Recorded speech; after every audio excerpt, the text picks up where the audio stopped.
सुप्रसिद्ध कञ्चनजङ्घा 7-in-1 अगरबत्तीको उत्पादक सावित्री अगरबत्ती उद्योग प्रस्तुत गर्दछ प्रकृतिको सुगन्धले भरिएको मिठो सुवास जसले घरलाई शुद्ध र वातावरणलाई शान्त बनाउँछ। ओम सम्रानी कपधूप। दर्शकवृन्द नमस्कार। केन्द्रबिन्दु समाचारमा यहाँहरूलाई स्वागत गर्छु। म मनोज नेउपाने। दर्शकवृन्द, केन्द्रबिन्दु समाचारमा हामी दिनभरिका महत्त्वपूर्ण एवं खोजमूलक समाचारहरू सम्प्रेषण गर्ने गर्छौँ। आजको केन्द्रबिन्दु समाचार सुरु गरौँ प्रमुख शीर्षकहरूबाट। नेपालगञ्जको भेरी अस्पतालमा कोरोना बिरामीलाई स्वास्थ्यकर्मी र बेडको अभाव, दैनिक 100 भन्दा बढी संक्रमित थपिँदै जाँदा जनस्वास्थ्यमा गम्भीर सङ्कट। कर्णालीमा फ्लोर क्रस गर्ने एमालेका 4 सांसद निलम्बित। गण्डकी प्रदेशका मुख्यमन्त्री पृथ्वी सुब्बा गुरुङ विरुद्धको अविश्वासको प्रस्ताव संसदमा टेबल। कोरोना प्रभावले त्रिभुवन विश्वविद्यालयद्वारा सबै परीक्षा स्थगित। देशका विभिन्न भागमा निषेधाज्ञा र लकडाउन जारी रहेकाले परीक्षा स्थगित गर्नु परेको भनाई। लकडाउनको हल्लासँगै नेप्से परिसूचकमा भारी गिरावट। सोमबार 65.58 अङ्कसहित 2 दिनमा 140 अङ्कले ओह्रालो। र कोरोना महामारीबाट भारत गम्भीर प्रभावित, विश्वका कयौं देशबाट आपतकालीन सहयोगको बाचा। जस्तै परिस्थितिमा पनि होन्डा छ सधैँ तपाईसँगै। त्यसैले अब होन्डा हुनेछ तपाईसँग मात्र 1 रुपियाँको डाउन पेमेन्ट वा 1 रुपियाँको इएमआई वा 1% इन्ट्रेस्ट रेटमा। थप जानकारीका लागि यी नम्बरमा कल गर्नुहोस् वा माथि दिएको लिङ्क क्लिक गर्नुहोस्। होन्डा छ सधैँ तपाईसँगै। International School of Tourism and Hotel Management. समाचारको सुरुमा उपत्यकाका 3वटै जिल्लामा निषेधाज्ञा सम्बन्धी अपडेटबाट। काठमाडौँ उपत्यकाका 3वटै जिल्लामा वैशाख 16 गते बिहान 6 बजेदेखि वैशाख 22 गते मध्यराति 12 बजेसम्मका लागि निषेधाज्ञा जारी भएको छ। 3वटै जिल्ला प्रशासन कार्यालयले कोभिड नियन्त्रणका लागि भन्दै सोमबार साँझ आदेश जारी गरी यातायात, निजी व्यावसायिक प्रतिष्ठान, अत्यावश्यक सेवा बाहेकका सबै क्षेत्र बन्द गर्ने जनाएका छन्। दर्शकवृन्द, अब कोरोना सम्बन्धी अपडेट। नेपालमा अहिलेसम्म कोरोना संक्रमितको संख्या 3,03,561 पुगेको स्वास्थ्य मन्त्रालयले जनाएको छ। त्यसमध्ये सक्रिय संक्रमितको संख्या 22,434 जना रहेको छ। मन्त्रालयका अनुसार गत 24 घण्टामा 3,556 जनामा संक्रमण पुष्टि भएको छ। हालसम्म नेपालमा संक्रमण मुक्त हुनेको संख्या 2,77,951 रहेको मन्त्रालयले जनाएको छ। त्यसमध्ये पछिल्लो 24 घण्टामा 378 जना निको भएर घर फर्किएका छन्। संक्रमणका कारण विगत 24 घण्टामा 12 जनाको मृत्यु भएको पनि मन्त्रालयले जानकारी दिएको छ। अब पूरा समाचार। नेपालमा कोरोनाको दोस्रो लहर आएसँगै संक्रमितको संख्या दिन प्रतिदिन बढ्दो छ। अस्पतालमा बिरामीको संख्या बढ्दै जाँदा निजी तथा सरकारी अस्पतालमा सेवा प्रभावित हुन थालेको छ। पश्चिम क्षेत्रको सबैभन्दा ठूलो सरकारी अस्पताल भेरी अस्पतालमा कोरोना संक्रमितको चाप बढ्दै जाँदा स्वास्थ्यकर्मी तथा बेडको अभाव देखिएको छ। अभावका कारण बिरामीहरू डिस्चार्ज भएपछि मात्रै अर्को संक्रमितले बेड पाउने अवस्था आउँदा स्थिति नियन्त्रण बाहिर गएको छ।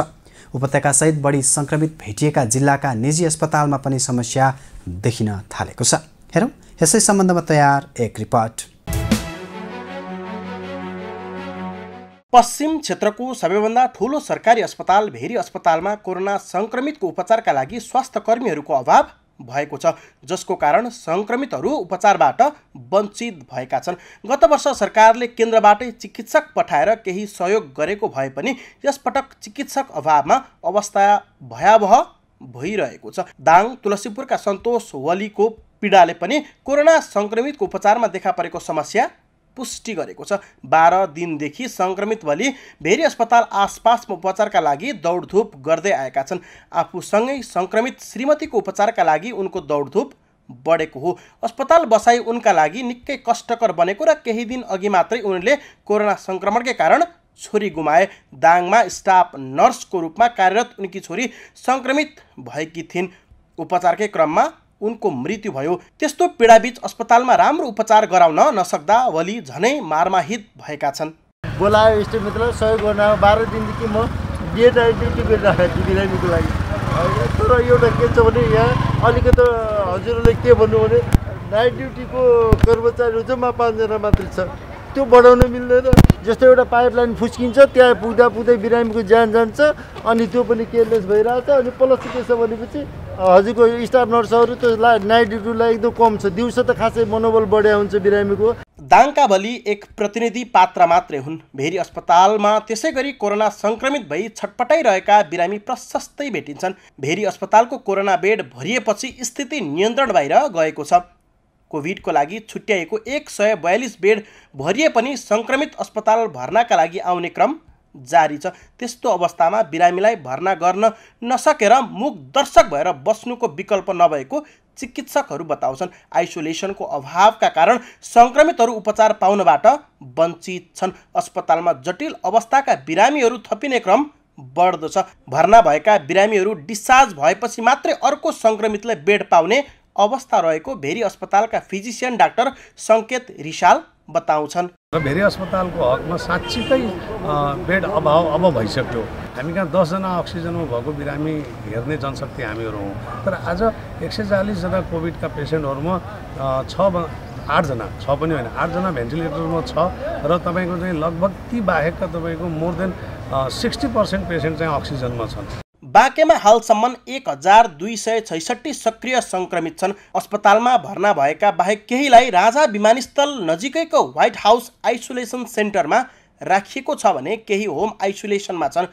भेरी अस्पतालको कोरोनाको सङ्क्रमण फैलिने क्रम नरोकिए समग्र स्वास्थ्य प्रणाली नै फेल हुन सक्ने बताइएको छ। दैनिक 100 भन्दा बढी कोरोनाका बिरामीहरू थपिँदै जाँदा जिल्लाको अवस्था झनै गम्भीर बन्ने देखिन्छ। सङ्क्रमित बढ्दै जाँदा मृत्युदर पनि बढ्दै गएको तथ्याङ्कले देखाएको छ। बाँके जिल्लाको भेरी अस्पताल मात्रै नभएर काठमाडौँ उपत्यका सहित उच्च सङ्क्रमण रहेका जिल्लाहरूमा अस्पताल भरिन थालेका छन् भने सर्वसाधारणलाई उपचारका लागि सकस पर्न थालेको छ। कर्णाली प्रदेशका मुख्यमन्त्री महेन्द्रबहादुर साईको पद जोगाउन फ्लोर क्रस गरेका नेकपा एमालेका 4 जना प्रदेशसभा सदस्य सांसदको पद रिक्त भएको छ। प्रदेशसभाको सोमबारको बैठकमा सभामुख राजबहादुर साईले नेकपा एमाले सचिवालयमा दर्ता गराएको दल त्याग सम्बन्धी सूचना सुनाउँदै 4 सांसदको पद रिक्त भएको घोषणा गरेका हुन्। यस्तै गण्डकी प्रदेशका मुख्यमन्त्री पृथ्वी सुब्बा गुरुङ विरुद्धको अविश्वासको प्रस्ताव प्रदेश संसदमा टेबल भएको छ। अविश्वासको प्रस्ताव काङ्ग्रेससहित नेकपा माओवादी केन्द्र, जनता समाजवादी पार्टी र राष्ट्रिय जनमोर्चाले ल्याएका हुन्। हेरौँ पुरा समाचार। पार्टीको निर्देशन विपरीत फ्लोर क्रस गरेर मुख्यमन्त्री महेन्द्रबहादुर साईलाई विश्वासको मत दिएका एमाले कर्णालीका 4 जना सांसदको पद सोमबारदेखि लागू हुने गरी घुमेको छ। माओवादी नेतृत्वका मुख्यमन्त्री साईलाई मतदान गरेको भन्दै एमाले पार्टीको सदस्य समेत नरहने गरी उनीहरूलाई कारबाही गरिसकेको छ। यसअघि वैशाख 12 गते एमाले संसदीय दलले 4 संसदले दल त्याग गरेको सूचना प्रदेशसभामा दर्ता गरेको थियो। उनीहरूको मत पाएर मुख्यमन्त्री साईको सरकार जोगिएको हो। प्रदेशसभाको सोमबार बसेको 7औं अधिवेशनमा 4 सांसदको पद रिक्त भएको जानकारी दिएको हो। पद गुमेका मध्ये अमरबहादुर थापा, कुर्मराज साई, नन्दसिंह बुढा र प्रकाश ज्वाला रहेका छन्। यसैबीच गण्डकी प्रदेशका मुख्यमन्त्री पृथ्वी सुब्बा गुरुङ विरुद्धको अविश्वासको प्रस्ताव प्रदेश संसदमा टेबल भएको छ। सोमबारदेखि सञ्चालन भएको प्रदेश संसदको विशेष अधिवेशनमा नेपाली काङ्ग्रेस संसदीय दलका नेता कृष्णचन्द्र नेपालीले अविश्वासको प्रस्ताव संसदमा टेबल गराएका हुन्। प्रस्ताव टेबल भएपछि बोल्दै नेपालीले गुरुङ नेतृत्वको प्रदेश सरकारले 3 वर्षमा विकास नगरेको र प्रतिगमनको मतियार प्रदेश सरकार बनेको टिप्पणी गरे। उनले तत्कालीन नेकपा सर्वोच्चको फागुन 23 गतेको फैसलापछि छुट्टा छुट्टै दलको हैसियतमा रहेपछि स्वतः गुरुङ नेतृत्वको सरकार अल्पमतमा पर्दा पनि विश्वासको मत लिन नचाहेको भन्दै आलोचना गरेका थिए।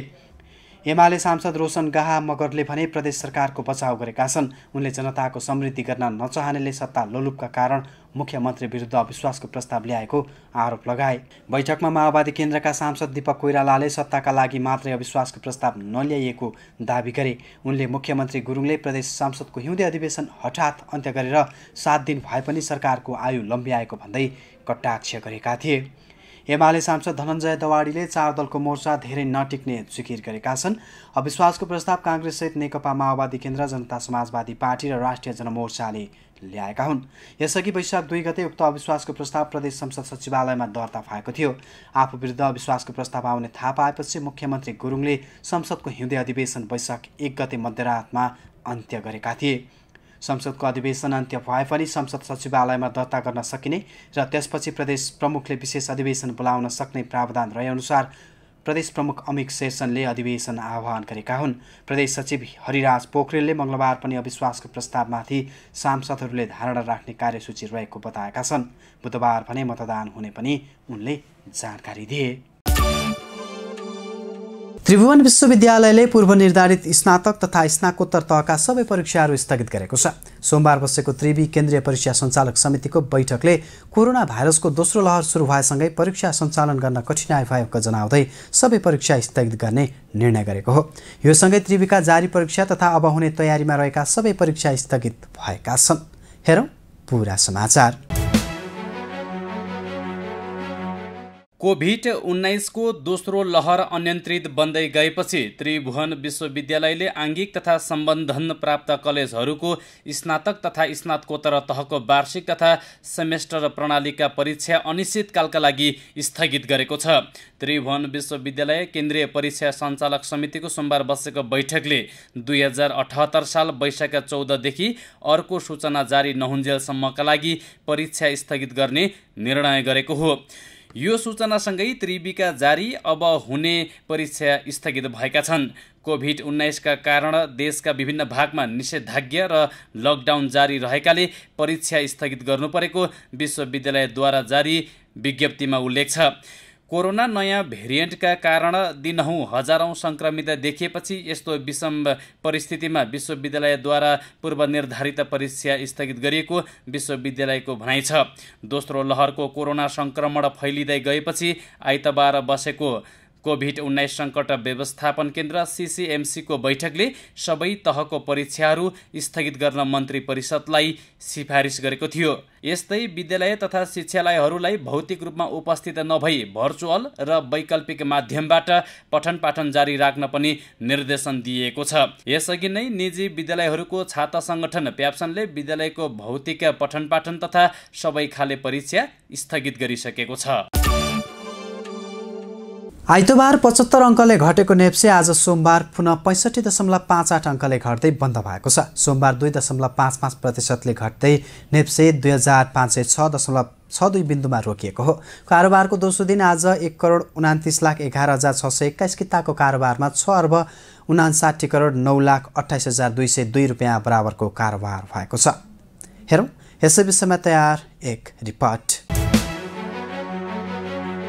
साताको पहिलो दिन आइतबार 75 अङ्कले घटेको शेयर बजारमा आज पनि 65.58 अङ्कले पहिरो गएको छ।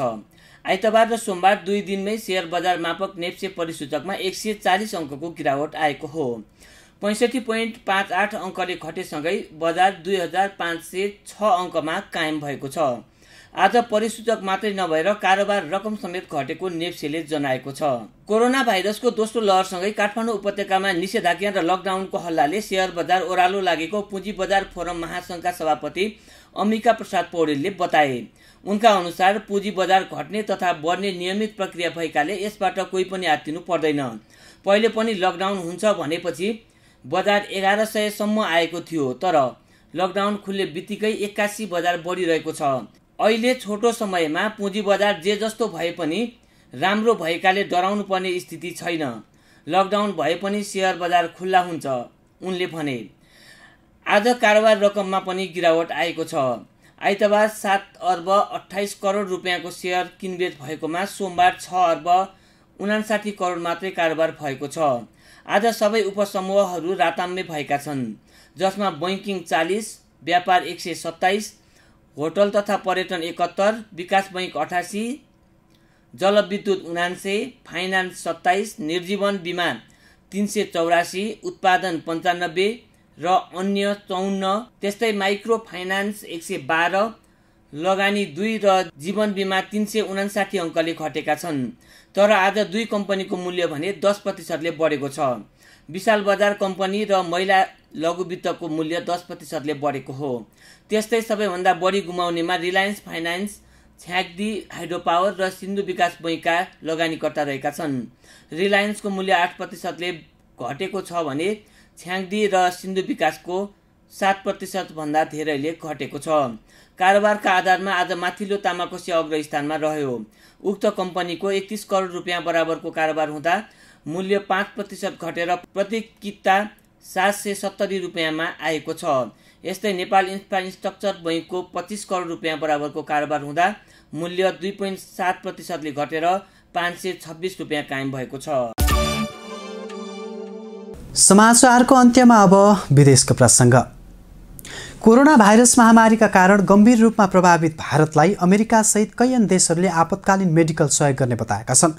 भारतमा अस्ट्राजेनेका खोप निर्माणका निम्ति खड्किएका कच्चा पदार्थमा लगाइएको निर्यात प्रतिबन्ध अमेरिकाले हटाइदिएको छ भने युकेले त्यहाँ भेन्टिलेटर तथा अक्सिजन लगायतका उपकरणहरू पठाउन थालेको छ। यस्तै भारतको अवस्थालाई मध्यनजर गर्दै युरोपेली युनियनका सदस्य राष्ट्रहरूले पनि सहयोग पठाउने प्रतिबद्धता जनाएका छन्। हेरौँ यसै विषयमा तयार यो पूरा समाचार। दोस्रो वेवका रूपमा आएको कोरोना भाइरस महामारीका कारण गम्भीर रूपमा प्रभावित छिमेकी मुलुक भारतलाई अमेरिका सहित विश्वका कैयौं देशले आपतकालीन स्वास्थ्य सामग्री तथा औषधि सहयोगको बाचा गरेका छन्। अमेरिकी राष्ट्रपति जो बाइडेनले भारतलाई आवश्यक सक्दो सहयोग गर्ने बताएका छन्। उनले जसरी भारतले हामीलाई महामारीको सुरुवाती चरणमा अस्पतालको सहयोगका निम्ति मद्दत गरेको स्मरण गर्दै अब भारतलाई पनि मद्दत गर्ने बताएका छन्। यसअघि भारतमा कोभिड विरुद्धको खोप एस्ट्राजेनेका खोप निर्माणका निम्ति आवश्यक कच्चा पदार्थ रोक लगाइएको थियो, तर त्यो निर्यात प्रतिबन्धलाई अमेरिकाले हटाइदिएको बताइएको छ। बेलायतले भारतमा भेन्टिलेटर तथा अक्सिजनको प्रयोगका लागि आवश्यक उपकरणहरू पठाउन थालेको छ। फ्रान्स तथा युरोपेली युनियनका सदस्य राष्ट्रहरूले पनि भारतलाई विभिन्न खालको सहयोग पठाउन थालेका छन्। भाइरस संक्रमणले प्रभावित राजधानी नयाँ दिल्लीका अस्पतालहरू बिरामीले भरिएका छन्। उपचारका लागि आएका बिरामीलाई अस्पतालले फर्काउन थालेको त्यहाँका सञ्चार माध्यमहरूले उल्लेख गरेका छन्। त्यस्तै पछिल्लो समय भारतमा लकडाउन पनि लम्ब्याइएको छ। भारत सरकारले अक्सिजनको उत्पादनमा बढाउने योजना थालेको छ। यसैबीच भारतले देशभरमा 500 वटा अक्सिजन उत्पादन सम्बन्धी कारखाना खोल्न अनुमति दिएको बताइएको छ। हस्त दर्शकवृन्द, आजका लागि केन्द्रबिन्दु समाचार सकिएको छ। भोलि पुनः यसै समयमा हामी उपस्थित हुने नै छौँ। तबसम्मका लागि बिदा दिनुहोस्। केन्द्रबिन्दु न्युज हेर्दै गर्नुहोला। नमस्कार। कलङ्कीमा अवस्थित नेपालकै पहिलो ठुलो र अत्याधुनिक होलसेल बजार एनबीटीसी सञ्चालनमा कम्प्लेक्समा सम्पूर्ण फेन्सी तथा कस्मेटिक सामानहरू होलसेल मूल्यमा उपलब्ध छन्।